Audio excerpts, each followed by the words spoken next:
I think the revelations have made it much more difficult for senators to ignore witnesses. So a lot of people were critical about House Speaker Nancy Pelosi's decision to sit on the articles for a while the political universe in Washington fretted around that. But I think in the end it was a pretty shrewd move on her part, because a lot has come to light in the meantime about Lev Parnas's doings in Ukraine. It looks like he's implicated the president, he's implicated Attorney General Bill Barr, Vice President Mike Pence. According to Lev Parnas, and by the way, we have to be somewhat skeptical of Lev Parnas given that he's under indictment, but he's confirmed a lot of what we've been suspecting already, which is that a lot of people in the president's inner circle knew about the attempt to pressure the Ukrainian government to cook up dirt on Joe Biden.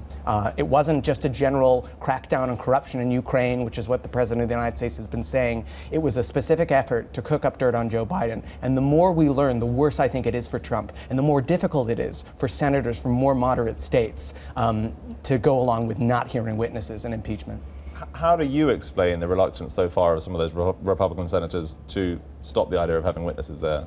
Well, there are different kinds of Republican senators. Some Republican senators come from states where their constituencies, the people who elected them, are Trumpers, are people who really support the president. And those people don't want to make those constituents angry. They know that if they support witnesses against the president's wishes, the president will lambaste them on Twitter. He's done it before. We know that they might face a primary challenge from a Republican further to the right than them. So they have all the political incentive in the world not to support witnesses, because the president doesn't want witnesses.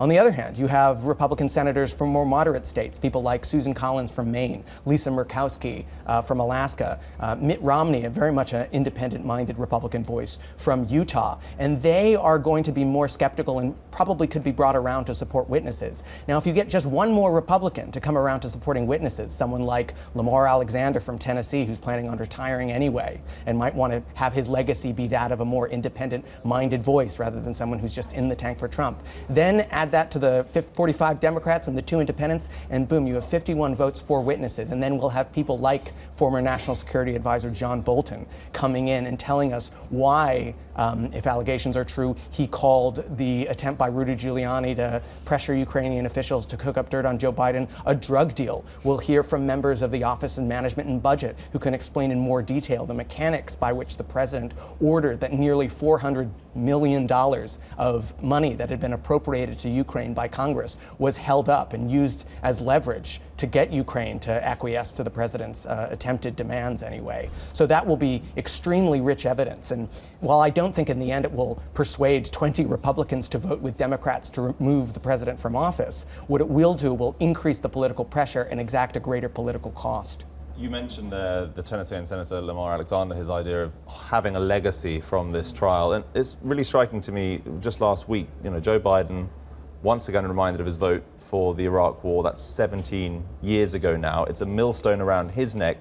Do you think that the way senators behave in and around this impeachment trial could be a millstone around their necks in the future, politically? I think absolutely. I think historians, never mind their children and grandchildren, will judge them for what they did today. I think a lot of this really came home for us when Chief Justice John Roberts was sworn in, and suddenly it wasn't just a debate taking place on Twitter, it was real.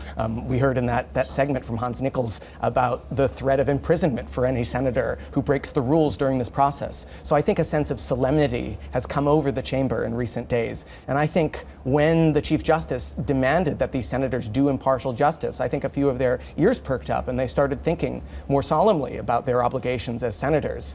Impartial justice isn't just a legal idea. It is a moral idea. It's an idea about the ethical obligations of those who have taken an oath to serve, protect, and defend the Constitution of the United States, and what that obligation requires in this case. The actions of President Trump at the center of this involve the suspension of military aid to the Ukraine. And recently, because of some of the release of documents, we now know that the Government Accountability Office, part of the US government, decided that was not legal.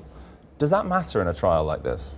Well, it's not a criminal violation, but it is a legal violation that the Government Accountability Office, which is an independent, nonpartisan watchdog that holds the government to account, has come to this finding that the government acted inappropriately, the president acted inappropriately when it held up that money. When Congress allocates money to an ally of the United States that's at war, and the president decides that he's not going to let the money flow, that is a violation of the law. Now, for a while now, supporters of the president in Congress have been saying, you know, if we impeach the president, this will be the first case in which there hasn't been an actual crime. Well, here it is. Here's an actual crime they've been looking for. Now, strictly speaking, an actual criminal offense isn't necessary for impeachment. It is a political and a moral idea, I think, that the founders embedded in the Constitution, not necessarily a narrow legal one. But if they insist that we identify a particular law that the president has broken, well, the Government Accountability Office has identified one. And so I think it does matter. One final question for you, Jeffrey. You know, we talk about this as a possibility that he will be convicted, but you've said you don't expect 20 Republican senators to switch sides and vote in favor of that. So if he's not going to be convicted, President Trump, does this help or hinder his re-election chances in November, do you think? I think one of the reasons he doesn't want witnesses is because he wants to be able to declare victory really quickly. He wants to be able to say that the Senate acquitted him, just like the Mueller probe wasn't able to determine anything legally decisive against him, and he thinks that will serve his purposes very, very well on the campaign trail. But if there are witnesses, if it does drag out longer and longer, it could redound to the benefit of someone like Senator Elizabeth Warren, who's talking a lot about corruption as a main theme of her campaign. And it could help someone like Joe Biden, because one thing that's come clear from this whole mess is just how terrified the president seems to be that Joe Biden will be his general election opponent. Hi, I'm Joanna Bersecci, and thank you for watching. You can check out more of our videos by clicking on the boxes on the screen. And don't forget to subscribe to our channel for more from CNBC International. Thank you for watching.